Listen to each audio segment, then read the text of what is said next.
Сайн байна уу? Танд энэ өдрийн мэндийг хүргье. Сөүл хот дахь Галил Монгол чуулганы пастор Төрмөх байна. Тэгээд энэ өглөө би тантай эзний үгээс хуваалцъя гэж бодлоо. Тэгээд 1-р Коринт номын 10-р бүлгийн 31-р хэсгээс би танд дуудаж өгье. Тиймээс та нар эзэн ч уусан ч юу ч хийсэн Бурхны алдрын төлөө бүхнийг хий гэж хэлсэн байна. Тэгэхээр энэ дээр онцолж хэлсэн нэг юм 3 чухал зүйлийг одоо хүн төрөлхтний амьдралын одоо салшгүй холбоотой зүйлийг дурдж өгсөн байна. Тэгээд тэндээс юу гэхээр эдсэн ч мөн уусан ч мөн юу ч хийсэн ч энэ бүгд нь Бурхны алдрын төлөө байгаа гэдгийг хэлж өгсөн байна.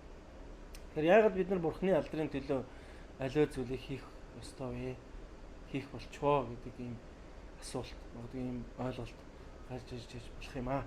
Тэгэхээр бид нар хамтдаа энэ зүйлийг илүү тодорхой ойлгохын тулд 10-р бүлгийнхаа яг энэ 31-р хэсгийн өмнөх хэсгүүдээс би бас дуудаж өгье гэж бодож байна. Тэгэхээр 10:27-оос хэрв итгэдэггүй хүмүүсийн нэг нь та нарыг урьж та нар очихыг хүсвэл мэс чанарын асуулт тавилгүйгээр өөрсдийн чинь өмнө тавьсан бүхнийг эд. Хэрв хэн нэг нь та нарт энэ нь шүтээнд тагсан мах гэвэл та нар хэлж өгсөн хүний төлөө мөн мэс чанарын төлөө түүнийг бүү эд гэсэн баг. Тэр энд онцгойлж хэлсэн зүйл нь юу байсан бэ гэхээр хэн нэгний төлөө аливаа зүйлийг идэх, мөн хэн нэгний төлөө аливаа зүйлийг идэхгүй байх тухай зөвлөмжийг бас ойлголтыг өгсөн баг. Гэхдээ энэ зүйл нь юунаас болж гарч ирж байгаа вэ гэхээр хүний мэс чанарын тухай ойлголтыг энэ дээр одоо хөндөж өгсөн байна л. Тэгэхээр та мэс чанарыг бодоод идэж болно. Мөн та мэс чанарыг бодоод идэхгүй байж болно гэдэг зүйлийг зөвлөж өгсөн гэсэн.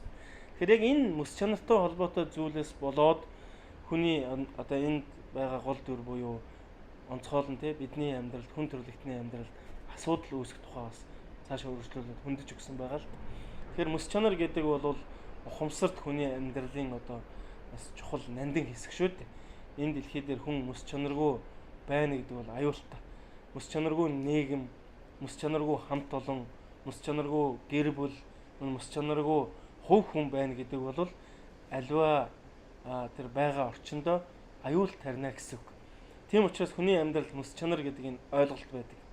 Дэлхий ч гэсэн хүн бусад амьд оршихуй амьд амьтдаас ялгарх зүйл нь ухамсар юм а гэж хэлсэн байдаг. Тэр мэс чанар гэдэг бол нэг талдаа ухамсарын ойлголтын тухай ярьж байгаа гэсэн. Тэгэхээр мэс чанарт хүн гэдэг бол бусдаас бас юм онцгой бас хүндлэлийг хүлээсэн хүмүүс байдгийг гэдгийг бид нар бас бүгдээрээ мэддэг. Тийм учраас энд мэс чанарын тухай аливаа зүйлүүдийг үйлдэхгүй байж аливаа зүйлүүдийг бас үйлдэж болно гэдэг зүйлийг хэлсэн боловч цаашаа үргэлжлүүлээд одоо энэ зүйлээс болж асуудал үүсэж байгаа тухай бид нар харж болно. Би та нарын мэс чанарын тухай бус харин бусдынхыг ярьж байна. Учир нь яагаад миний эрх чөлөө бусдын мэс чанараар шүүгддэг билээ гэсэн.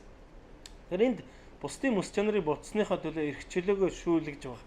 Нэг үсэндээ хүн шүүлтэнд орж байгаа тухай ойлголтыг гаргаж ирж байгаа гэсэн. Тэгэхээр эрх чөлөө гэдэг бол хүн төрлөختөнд өгөгдсөн нандин ерөөл юм.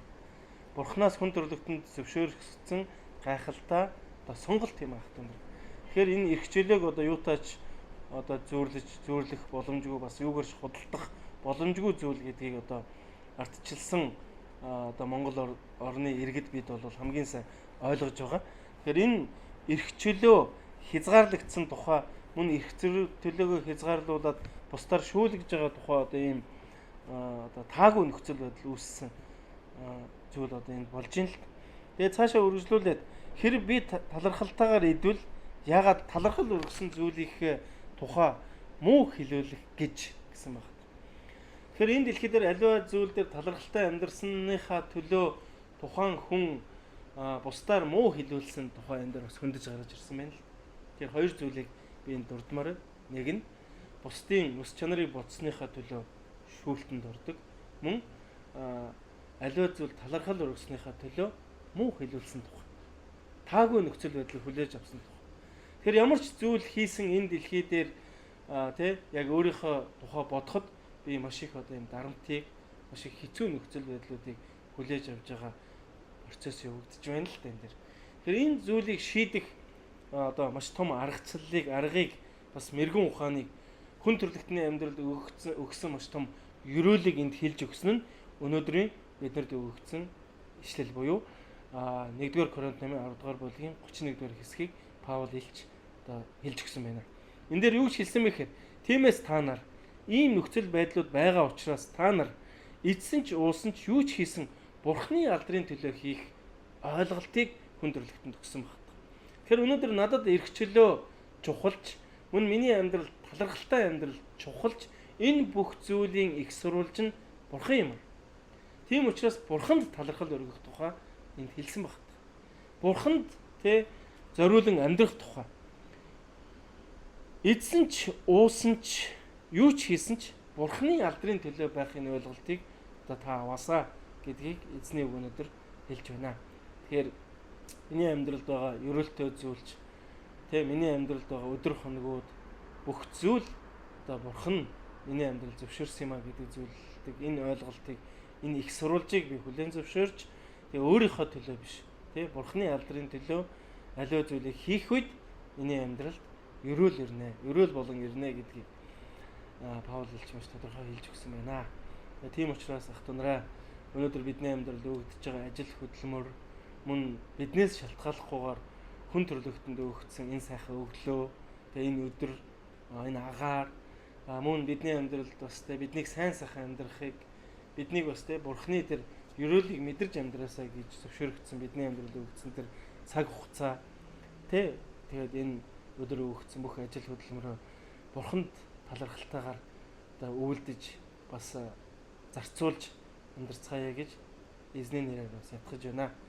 Ийхүү эзэн та биднийг ивэх болтугай өдрийг сайхан өнгөрүүлээрэй.